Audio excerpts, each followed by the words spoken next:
जय हिंद, नमस्कार। आप सभी लोगों का फिर से स्वागत है हमारे जीके जीएस डिस्कशन परिवार में। तो जैसा कि आप सभी लोग जानते हैं कि हमारे चैनल के माध्यम से अभी बिहार दरोगा का प्रीवियस ईयर क्वेश्चन और बिहार एसएससी का जो है योद्धा बैच जीके जीएस का प्रैक्टिस सेट कराया जा रहा है, बिल्कुल ही फ्री में, एकदम अच्छा अच्छा कंटेंट दिया जा रहा है और सभी का पीडीएफ हमारे टेलीग्राम पे दिया जा रहा है। लेकिन आप लोगों ने बोला कि मुझे बिहार पुलिस का भी बैच चाहिए, तो आपके लिए मैं बिहार पुलिस का आ चुका हूँ एक फटाफट सीरीज को लेकर के, ताकि आपका झटाझट नौकरी लग जाए इसको, इस क्लास को करने के बाद में। ठीक है, ये जीके जीएस के ऊपर क्यूज होने वाला है और इसमें मैथ नहीं रहेगा, ना इंग्लिश रहेगा, ना रीजनिंग रहेगा। एक आध दो हिंदी आपको शायद लास्ट में देखने को मिल सकता है। ये मेरा आज का पहला क्लास है, आप सभी लोग देख सकते हैं। तो सीधा हम क्वेश्चन को स्टार्ट करते हैं। और हाँ, एग्जाम नजदीक है, आप लोग तैयारी करिए बढ़िया से। ठीक है, मैं यही बोलूंगा। इसका भी पीडीएफ आपको मिल जाएगा। ठीक है, पहला क्वेश्चन यहाँ पर अगर हम देखेंगे तो पहला क्वेश्चन है, डचों ने भारत में अपनी प्रथम व्यापारिक कोठी कहाँ स्थापित किया था। इसका मतलब है कि जब डच हमारे भारत में आए थे, मतलब व्यापार करने के लिए, तो सबसे पहला जो कारखाना उन्होंने कहाँ लगाया था। तो ऑप्शन ए में है पुलिकट, बी में है मछलीपट्टनम, सी में है कोचीन और डी में है सूरत। तो पहला इसको जो उत्तर हो जाएगा वो मछलीपट्टनम हो जाएगा। यहीं पर जो उन्होंने सबसे पहला कारखाना लगाया था। कारखाना तो बहुत लगाया लेकिन पहला यहाँ पर लगाया। ठीक है, दूसरा का अगर हम बात करें, ठीक है, पहले हम देख लेते हैं इसके बारे में। इधर हम डच लिख देते हैं, इसका मैं पॉइंट आपको बताता हूं। तो कारखाना जो ये लगाया मछलीपट्टनम का, मछलीपट्टनम ये लगाया था 1605 ईस्वी में। ठीक है, दूसरी कारखाना का अगर हम बात करें तो दूसरी कारखाना ये लगाया था, दूसरी कारखाना जो ये पुलिकट में है, पुलिकट, पुलिकट में दूसरे कारखाना लगाया था। और ये जो दूसरा कारखाना लगाया यही आपका केंद्र बन गया इसका। तो मतलब जितना भी कारखाना था तो उसको जो केंद्र बना लिया किसको, तो पुलिकट को। यहीं से सारा कमांड चलता था, हेड ऑफिस इसका यही हो गया पुलिकट। ठीक है, अगर हम बात करें और आगे तो ये भारत कब आया था। ठीक है, भारत आया, तो भारत आया था 1602 ईस्वी में। देखिए 1602 ईस्वी में भारत आया, 1605 में कारखाना लगा दिया मछलीपट्टनम में। ठीक है, उसके बाद अगर हम आगे बात करें तो देखिए ये जो है फिर अंग्रेजों के द्वारा, अंग्रेज आया और इसको मार उड़ के भगा दिया, इसका शक्ति पूरा नहस तहस कर दिया। कब किया और किस युद्ध में किया, तो 1759 के बेदरा युद्ध में। ठीक है, बेदरा युद्ध में ब्रिटिश ने हराया। ठीक है, तो देखिए हम कितना सारा आपको क्वेश्चन एकदम बहुत ही अच्छे अच्छे से बता रहे हैं, डिस्कशन। चलते हैं अब अगला क्वेश्चन, आपको सिर्फ ध्यान से सुनना है जो मैं आपको बता रहा हूं। ठीक है, दूसरा क्वेश्चन देखते हैं। पहली टेलीग्राफ लाइन लॉर्ड डलहौजी द्वारा 1853 ईस्वी में किसके किसके बीच चली। तो देखिए ये जो पहले हम समझते टेलीग्राफ क्या है, तो टेलीग्राफ एक मशीन था जिससे मैसेज को ट्रांसफर किया जाता है, मैसेज को भेजा जाता है। जैसे अभी आप लोग क्या करते हैं, भाई या दोस्त या उनके पास में मैसेज भेजना होता है, तो आप क्या करते हैं, पोस्ट ऑफिस जाते हैं, अपना एड्रेस लिखते हैं, जो मैसेज डालना था तो उसमें डाल देते हैं और टू करके उसे सेंड कर देते थे। लेकिन पहले ऐसे नहीं चलता था। पहले मशीन में जो भी आपको भेजना है लिख देना है, अपना नाम, अपना एरिया का कोड। ठीक है, और जहां आपको भेजना है उस एरिया का एक कोड आता था बनकर, उस कोड को आप डाल देंगे तो उस एरिया में जो ट्रांसफर हो जाता था आपका मैसेज।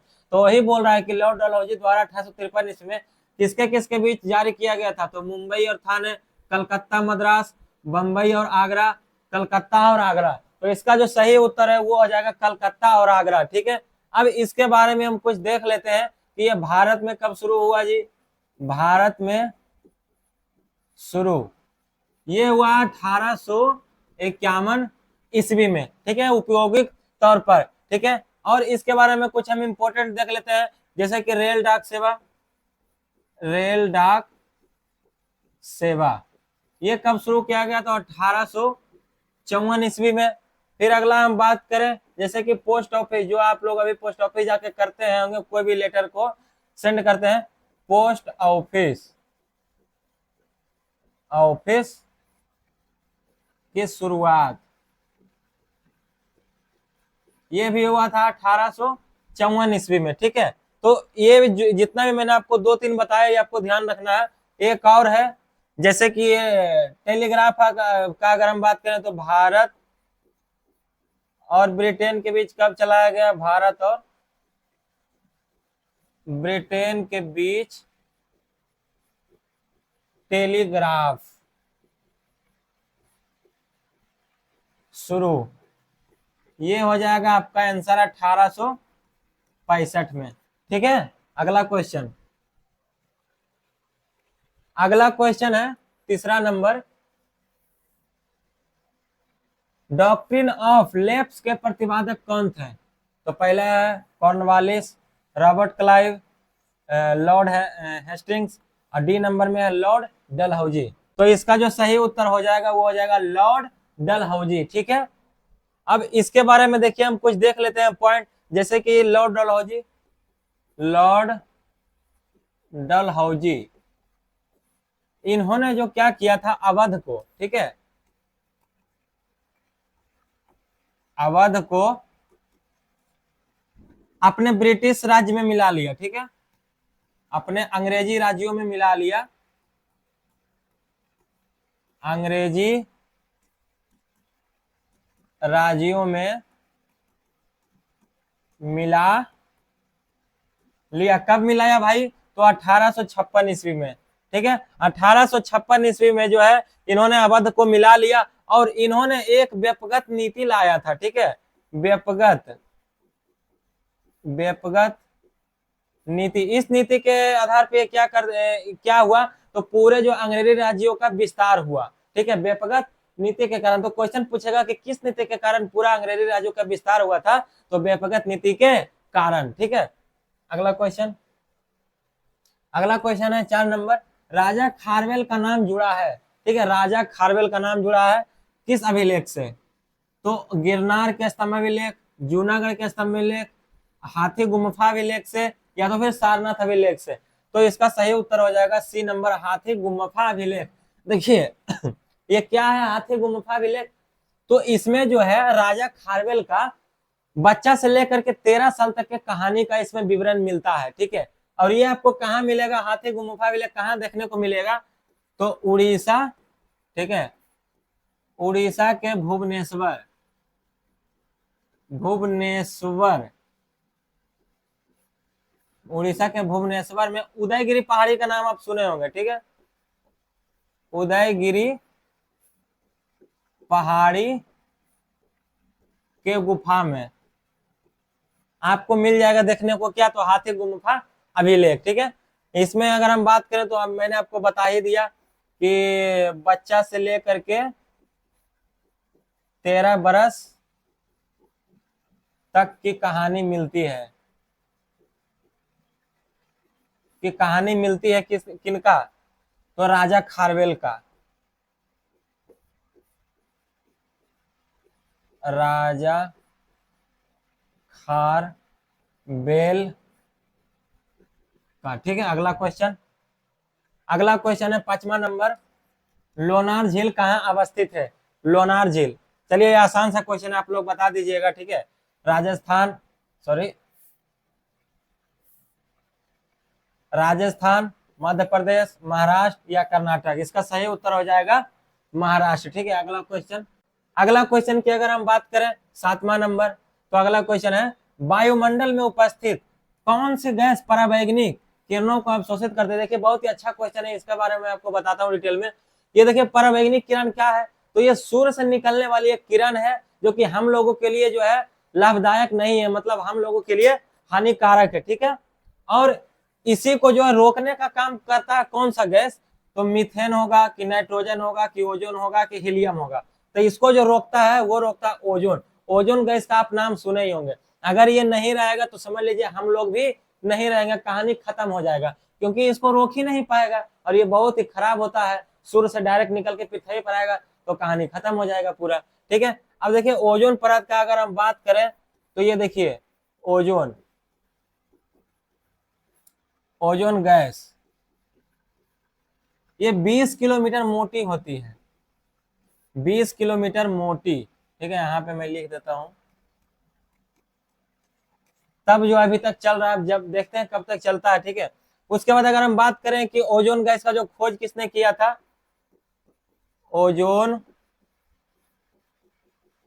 गैस की खोज था आपका 1913 ईस्वी में, 1913 ईस्वी में, ठीक है। इसका जो खोज किए थे वो कौन किए थे, चार्ल्स एवं हेनरी, चार्ल्स एवं हेनरी, ठीक है। अगला क्वेश्चन,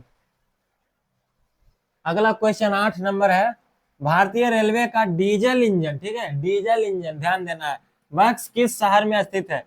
इन्हें इसका कहने का मतलब है जो भारतीय रेलवे का जो डीजल इंजन बनता है वो किस शहर में स्थित है उसका कारखाना। Option A Mumbai, option B Bengaluru, option C Banaras, option D Hyderabad. तो इस क्वेश्चन का तो आपको उत्तर पता ही होगा, अगर नहीं जानते तो मैं आपको बता देता हूँ, बनारस। बनारस कहाँ है आपका, तो यूपी में, यानी कि उत्तर प्रदेश, ठीक है योगी जी। इसके बारे में कुछ हम देख लेते हैं इंपॉर्टेंट बिंदु, जैसे कि रेलवे की शुरुआत सबसे पहला बार कब हुआ,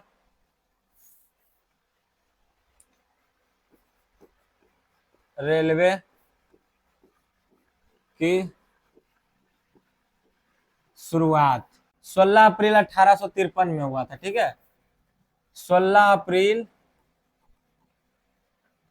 16 अप्रैल 1853 ईस्वी में। ये देखिए जब शुरू हुआ था तब ये मुंबई से थाने के बीच चलाया गया था, ठीक है, मुंबई से थाने के बीच, थाने के बीच, और 34 किलोमीटर का रेंज तक ये चलाया गया था, ठीक है, मुंबई से थाने तक 34 किलोमीटर तक चलाया गया था। 9 नंबर, ब्रह्मपुत्र नदी निम्न में से किस हिमनद से निकलती है। तो देखिए यहाँ पर हिमनद आ रहा है, ये आपको ध्यान देना है।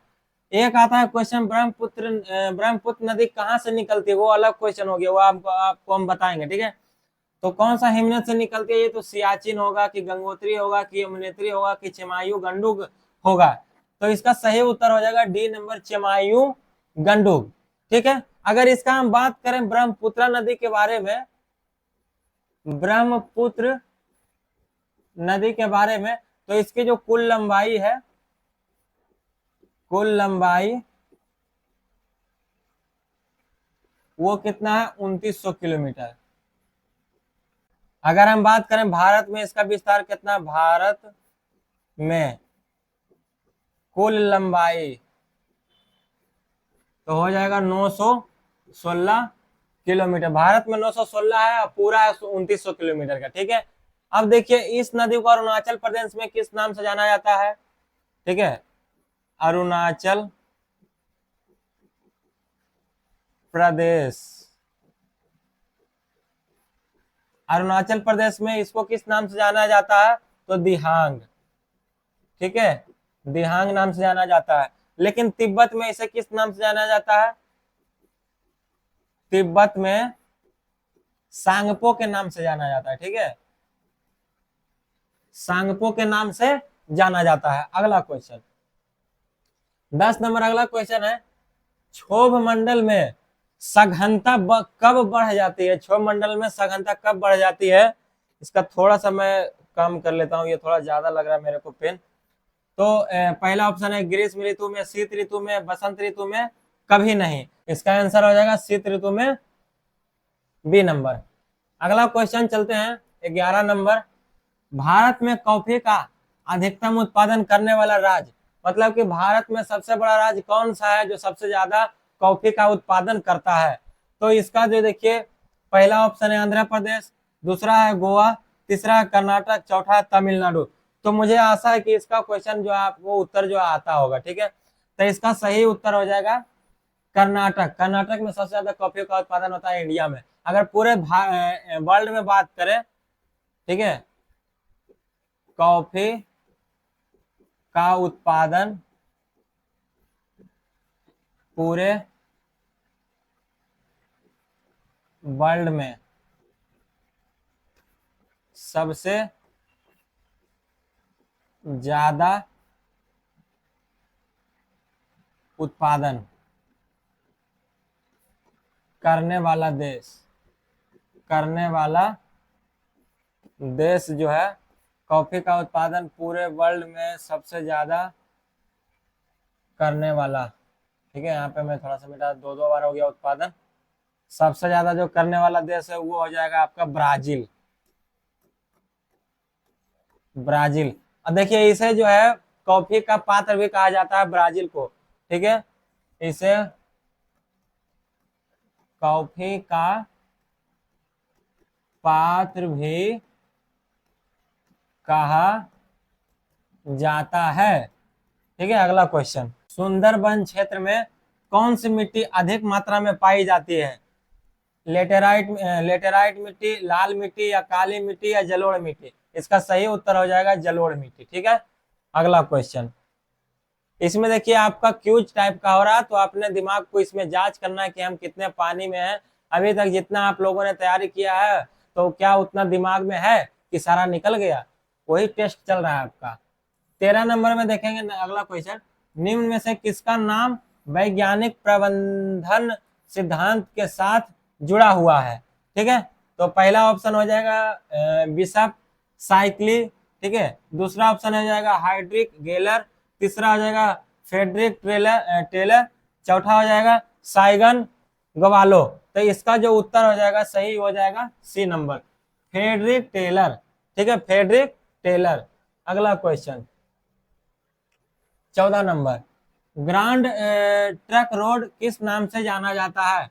देखिए ग्रांड ट्रक रोड, बहुत ही अच्छा क्वेश्चन ये आया है, और इस क्वेश्चन को हम आपको बहुत ही अच्छे से इसको बताऊंगा, ठीक है। तो देखिए ग्रांड ट्रक जो है, इसको सबसे पहले इसका उत्तर बता दीजिए आप लोग। ऑप्शन ए में है NH1 एवं NH2, जो ये लिखा होता है ना NH1 एवं एक सेकेंड NH2, ठीक है, NH8, NH3, NH10। तो इसका सही उत्तर हो जाएगा फर्स्ट ऑप्शन है NH1 एवं NH2। NH का मतलब क्या होता है? नेशनल हाईवे, NH का फुल फॉर्म, ठीक है। अब हम देख लेते हैं कि NH का जो है कौन स्थापना करवाया था जी। तो NH ये जो है 1 एवं 2 का, जिसे ग्रांड ट्रक रोड से नाम से जाना था, ग्रांड ट्रक रोड जो है किसने बनवाया था, किसने बनाया जी? तो शेरशाह सूरी ने, शेरशाह सूरी, ठीक है, शेरशाह सूरी ने बनाया। इसके स्थापना का अगर हम बात करें तो ये जो रोड वो कब बना था? तो 1960 ईस्वी में इसका जो क्या हुआ, स्थापना हुआ, ठीक है। अगर हम बात करें इसका कि ये जो रोड है वो कहां से कहां तक है, तो श्रीनगर से कन्याकुमारी, ठीक है, श्रीनगर से कन्याकुमारी तक है, ठीक है। अगला क्वेश्चन 15 नंबर क्वेश्चन है, नाबार्ड की स्थापना कब हुई? नाबार्ड 1980, 1952, 1982, 1992। तो इसका सही उत्तर हो जाएगा 1982, ठीक है। अगर डेट की अगर हम बात करें तो 12 जुलाई 1982। किस समिति के रिपोर्ट पर हुआ था ये? तो अगर इसका हम बताना चाहें तो शिव रमन समिति, ठीक है, शिव रमन समिति के रिपोर्ट पर ये नाबार्ड का स्थापना हुआ था, ठीक है। अगला क्वेश्चन चलते हैं 16 नंबर, भारत में राष्ट्रीय आय का आकलन पहली बार किसने किया था? देखिए बहुत ही इंटरेस्टिंग क्वेश्चन है, इकोनॉमिक्स का क्वेश्चन है ये, ठीक है। पहला ऑप्शन है BKR, BK राव, BKR,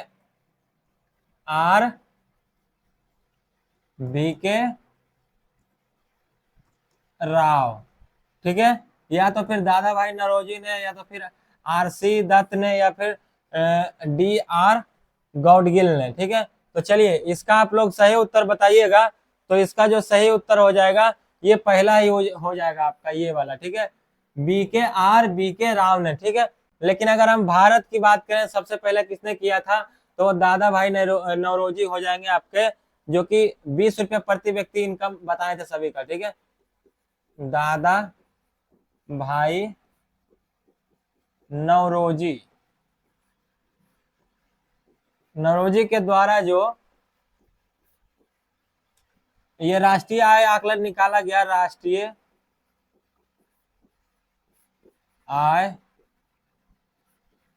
आकलन, ये कितना बताया गया, तो 20 रुपया में। हम देखें सीओएसओ की स्थापना कब हुआ, तो 1951 में। इसका अगर हम अध्यक्ष का बात करें तो ये हो जाएगा पीसी महान लोबिस। अगला क्वेश्चन है 17 नंबर, भारत में राष्ट्रीय आय की गणना किसके, देखिए रिपीट हो गया, नहीं नहीं नहीं नहीं रिपीट नहीं है। भारत में राष्ट्रीय आय की गणना किसके द्वारा की जाती है, संस्था के बारे में पूछ रहा है। वित्त मंत्रालय या राष्ट्रीय सांख्यिकी कार्यालय या योजना आयोग या भारतीय सांख्यिकी संस्थान। तो इसका सही उत्तर हो जाएगा बी नंबर, राष्ट्रीय सांख्यिकी कार्यालय। देखिए इसका फुल फॉर्म अगर इंग्लिश में आपको बोल दे तो होता है, ये तो फुल फॉर्म लिखा है, शॉर्ट में अगर आपको बोले तो नेशनल यानी कि एन हो गया, सांख्यिकी यानी कि स्टैटिस्टिकल एस हो गया, कार्यालय यानी ऑफिस, ठीक है, एनएसओ, इसे भी एनएसओ बोला जाता है वर्तमान में, ठीक है। अगला क्वेश्चन चलते हैं 18 नंबर, मुद्रा का प्रचिंतन रूप क्या है। मुद्रा का जो है प्रचिंतन रूप क्या है, तो पहला नंबर धातु मुद्रा, दूसरा में सिक्के, तीसरा में वस्तु मुद्रा, चौथा में पत्र मुद्रा, ठीक है। तो इसका सही उत्तर हो जाएगा वस्तु मुद्रा, ठीक है। अगला क्वेश्चन चलते हैं।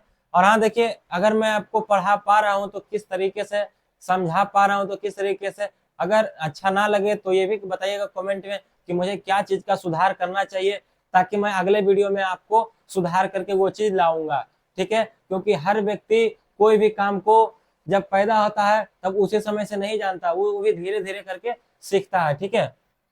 इसका हम देखते हैं 19 नंबर क्वेश्चन, संयुक्त राष्ट्र जल सम्मेलन 2023 में कहाँ हुआ, ठीक है। संयुक्त राष्ट्र जल सम्मेलन कहाँ हुआ 2023 में, देखिए करंट का क्वेश्चन है तो ये हो जाएगा न्यूयॉर्क, यूएसए, न्यूयॉर्क में, ठीक है। अगला क्वेश्चन चलते हैं और ये लास्ट क्वेश्चन है आज के क्लास का।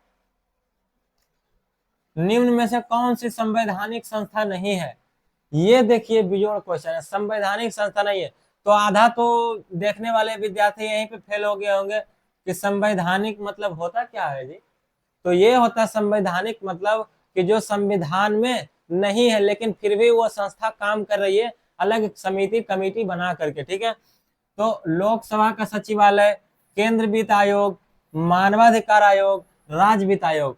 तो इनमें कौन सा संविधान में जो लिखित नहीं है, तो मानवाधिकार आयोग जो है संविधान में नहीं है, ये एक संस्था बना करके इस पर काम किया जा रहा है। लेकिन लोकसभा का सचिवालय है, वित्त आयोग है और राज्य वित्त आयोग है, ये सभी है, ठीक है। तो आज का क्लास यहीं तक हमारा था और पूरा जिस तरीके से मैंने आपको डिस्कशन कराया है, जो भी क्वेश्चन का जो भी इम्पोर्टेंट डिस्कशन था वो मैंने आपको बता दिया। तो आप लोग बताइएगा कि क्लास आपको कैसा लगा है। अगर आपको अच्छा लगा हो तो चैनल को सब्सक्राइब कर लीजिए, क्योंकि कल इसका पार्ट 2 अपलोड होने वाला है, ठीक है। और लाइक कीजिए, दोस्तों के पास में शेयर कीजिए। और इसमें हम प्रीवियस ईयर क्वेश्चन भी कल से ऐड करने वाले हैं, ठीक है। 2-3 क्वेश्चन उसी तरीके से कर करके आपका पूरा बूंद बूंद करके घड़ा भर जाएगा, ठीक है। तो बस आज का इतना ही था हमारा क्लास। फिर से मिलते हैं अगले वीडियो में। जय हिंद, जय भारत।